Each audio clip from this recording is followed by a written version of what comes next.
பகவத்கீதை, உபநிடங்கள், வேத புத்தகங்கள் இவை அனைத்தையும் ஒரு மூட்டையாக கட்டி கிணற்றில் தூக்கி போட்டுவிட்டு ஓஷோவின் புத்தகங்களை அலமாரியில் அடுக்கி வைத்து அழகு பார்த்த ஒரு இளைஞனை பற்றி தான் இந்த வீடியோ. என்ன நடந்தது? அந்த இளைஞன் ஏன் அப்படி செய்தான்? பகவத்கீதையா, ஓஷோவின் புத்தகமா? எது கடைசியில் வென்றது?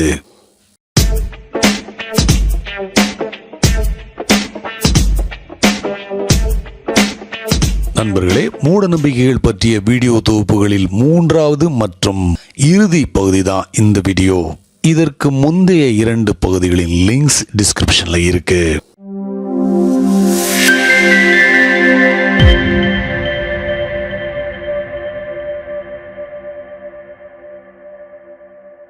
மேலை நாடுகளில் சைக்கோ அனாலிசிஸிற்கு வரவேற்பு அதிகம். இதில் சுவையான விஷயம் என்னவென்றால், சைக்கோ அனாலிசிஸ் நமது பழைய கிராமத்து மருத்துவர்கள் செய்யும் வேலையைத்தான் செய்கிறது. நமது கிராமங்களில் படிப்பறிவே இல்லாத, மருத்துவ அறிவு சிறிதும் இல்லாத சாமியார் கடவுளின் பெயரால் ஒரு சிறிய அளவு சாம்பலை நோயாளிக்கு தருகிறார். உங்களுக்கு ஆச்சரியமாக இருக்கும், இதை மூட நம்பிக்கை என்று சொல்கிறோம். அப்படி இருந்தாலும் இந்த வைத்தியம் நன்றாகவே வேலை செய்கிறது.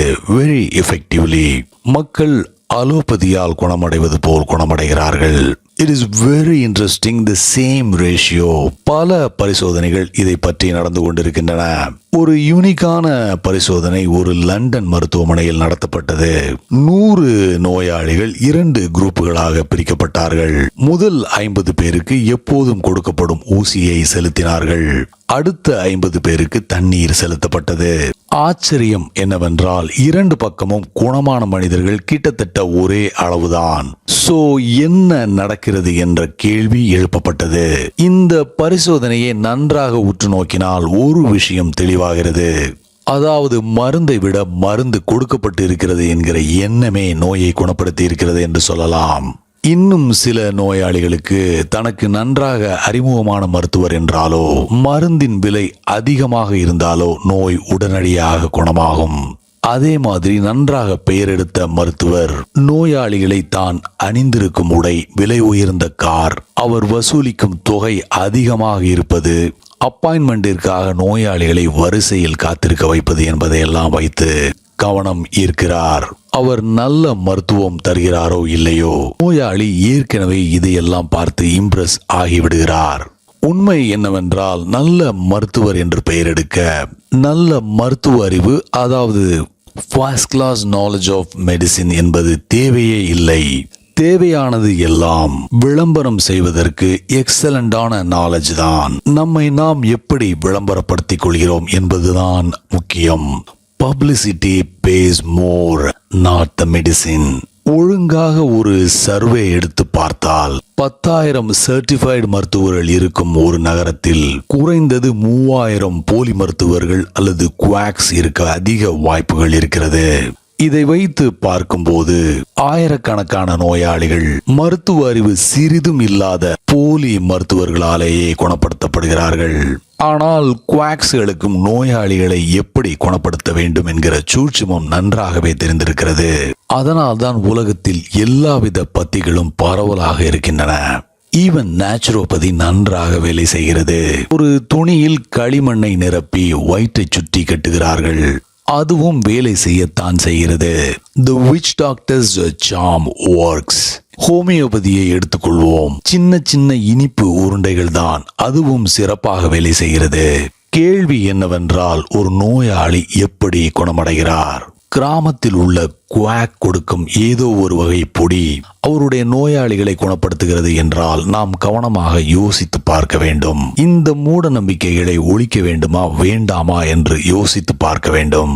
எனக்கு நன்றாக அறிமுகமான குவாக் ஒருவர் இருந்தார். படித்து ஒரு டிகிரியும் வாங்காதவர். இருந்தாலும் நான் அனுப்பிய பல நோயாளிகளை குணப்படுத்தி இருக்கிறார். அதாவது அத்தனை நோயாளிகளுமே நல்ல மருத்துவர்களால் குணப்படுத்த முடியவில்லை என்று கைவிடப்பட்டவர்கள்.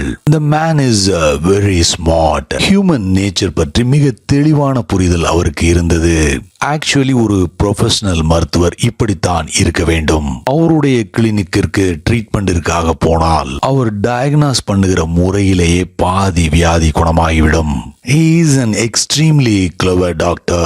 மற்ற மருத்துவர்களுக்கு இவரை பார்த்தாலே ஒரு பயம். இவருடைய கன்சல்டிங் ரூம் மிகவும் பெரிதானது. பார்ப்பதற்கு அவ்வளவு மிரட்டலாக இருக்கும். நோயாளி படுப்பதற்கு பெரிய மேஜை. நோயாளியின் நெஞ்சுக்கு மேல் நேராக ஸ்டெத்தஸ்கோப் போல் ஒரு கருவி தொங்கிக் கொண்டிருக்கும். அதில் 2 டிரான்ஸ்பரண்டான டியூபுகள் இணைக்கப்பட்டிருக்கும். அதற்குள் கலர் கலந்த தண்ணீர் இருக்கும். இந்த வினோதமான கருவியை நோயாளியின் நெஞ்சில் பொருத்தியவுடன் நோயாளியின் இதய துடிப்பு டியூபில் உள்ள தண்ணீரை அதிரச் செய்யும். இதை பார்த்தவுடன் நோயாளி நாம் ஒரு சிறப்பான மருத்துவரிடம்தான் வந்திருக்கிறோம் என்று நம்ப ஆரம்பித்து விடுவார். இப்படி ஒருவரை பார்த்ததே இல்லை என்று நினைத்து விடுவார். இந்த ஸ்டெத்தஸ்கோப்பை டாக்டர் காதில் கூட மாட்டுவதில்லை. தண்ணீர் மேலும் கீழும் அதிர்வதை மட்டும்தான் பார்ப்பார். இதை பார்த்தாலே இவர் ஒரு சாதாரண மருத்துவர் இல்லை என்று நோயாளிக்கு நம்பிக்கை வந்துவிடும். இது எல்லாமே ஒரு வகை தந்திரம்தான். இது போன்ற மருத்துவ முறைகளை தடுக்க வேண்டும் என்று கிளம்பினால் அதற்கு ஒரு முடிவே இருக்காது. தேவையானது எது என்றால் awaken enough consciousness in every individual that will create a desire in him to become free, to become intelligent, to become self-realized, to be filled with awareness. கண்களை மூடிக்கொண்டு வாழ்கிற டெண்டன்சி குறைக்கப்பட்டு விட்டால் எல்லா மூட நம்பிக்கைகளும் காணாமல் போய்விடும். அப்போதுதான் ஒன்று அளிக்கப்படும் போது இன்னொரு மூடநம்பிக்கை பிறக்காமல் தடுக்கப்படும். கடந்த 5000 வருடங்களாக மனித குலத்தின் கதை மிகவும் அதிர்ஷ்டவசமானது. மூட நம்பிக்கைகளை உடைக்க வேண்டும் என்பதற்கான எடுக்கப்பட்ட முயற்சியில் நாம் மனிதனை மாற்றவே இல்லை, மூட நம்பிக்கைகளைத்தான் மாற்றியிருக்கிறோம். ஒரு இளைஞன் என்னை பார்க்க அடிக்கடி வருவான். எப்போது பார்த்தாலும் வேத நூல்களை பற்றி பேசிக்கொண்டே இருப்பான். அவனுக்கு உபநிடங்கள், வேதங்கள், பகவத்கீதை எல்லாமே மனப்பாடமாக தெரியும். நான் அவனிடம் ஸ்டாப் ஆல் திஸ் நான்சென்ஸ், இதிலிருந்து நீ எதையும் சாதிக்கப் போவதில்லை என்று சொன்னேன். அவனுக்கு என் மேல் சரியான கோபம் வந்துவிட்டது. இருந்தாலும் என்னை பார்க்க வருவதை அவன் நிறுத்தவில்லை. நாட்கள் செல்ல செல்ல என்னுடைய பேச்சுக்களை அதிகமாக கேட்டுக்கொண்டே வந்திருக்கிறான். ஏதோ ஒன்று அவனை கவர்ந்திருக்க வேண்டும். எனவே ஒரு நாள் என்னிடம் வந்து பகவத்கீதா, உபநிடம், வேத நூல்கள் எல்லாவற்றையும் மூட்டையாக கட்டி கிணற்றுக்குள் வீசிவிட்டேன் என்று சொன்னான். நான் அவனிடம், நான் எப்போது அவைகளை தூக்கி தூர எறிய சொன்னேன் என்று கேட்டேன். அதற்கு அவன், அலமாரியை காலி செய்தால்தான் உங்களுடைய புத்தகங்களை வைக்க முடியும். உங்களுடைய புத்தகங்களை நான் முழுவதுமாக ஆமோதிக்கிறேன் என்று பதில் சொன்னான். நான் அவனிடம், இது பிரச்சனையை மேலும் அதிகரிக்கவே செய்யும். பிரச்சனை இப்போது இன்னும் பெரிதாகிவிட்டது. எதுவுமே மாறவில்லை. நான் உன்னிடம் புத்தகங்களில் சொல்லியிருப்பதை எல்லாவற்றையும் ஏற்றுக்கொள்ளாதே, அது எந்த புத்தகமாக இருந்தாலும் சரி என்றுதான் சொல்லியிருந்தேனே தவிர அந்த புத்தகங்களை எல்லாம் தூக்கி எறிந்துவிட்டு என் புத்தகங்களை மட்டும் கையில் எடுக்கச் சொல்லவில்லை. இப்போது நீ செய்திருக்கும் செயலால் எந்த வித்தியாசமும் ஏற்பட போவதில்லை என்று சொன்னேன். ஊருக்குள் இருக்கும் புகழ்பெற்ற சாமியார்கள் அவர்கள் ஆமோதிக்கும் மூடநம்பிக்கைகளை மக்கள் பின்பற்றினால் மிகவும் சந்தோஷப்படுவார்கள். இப்படித்தான் மூட நம்பிக்கைகள் மாறிக்கொண்டே போகிறதே தவிர ஒளிவதில்லை.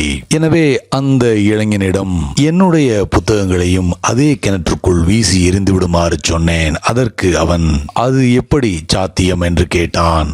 அவனால் அப்படி செய்ய முடியாது என்று பிடிவாதமாக சொன்னான். எனவே நான், அப்படி என்றால் நிலைமை எப்போதும் போலவே ஒரு மாற்றமும் இல்லாமல் அப்படியே தான் இருக்கிறது. இப்போது என் புத்தகங்கள் உன்னுடைய பகவத்கீதை ஆகிவிட்டது. What was wrong with poor Krishna's Gita? இப்போது என்ன வித்தியாசம்?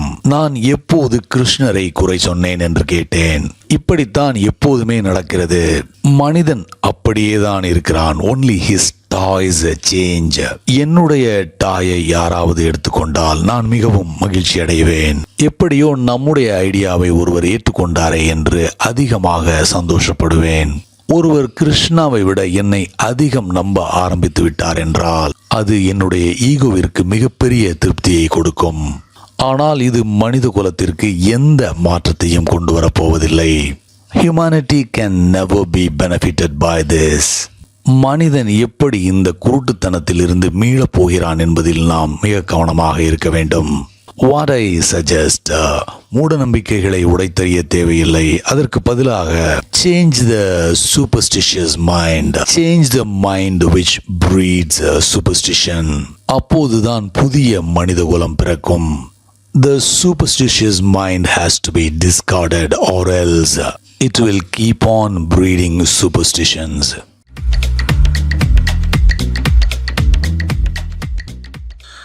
Thanks for watching. முடிந்தளவு உங்களோட நண்பர்களோட வீடியோவை ஷேர் பண்ணுங்கள். உங்களுடைய விமர்சனங்களை காமெண்ட்ஸில் சொல்லுங்கள். அடுத்த வீடியோவில் சீக்கிரம் உங்களை எல்லாரையும் சந்திக்கிறேன். Until then, take care. Bye.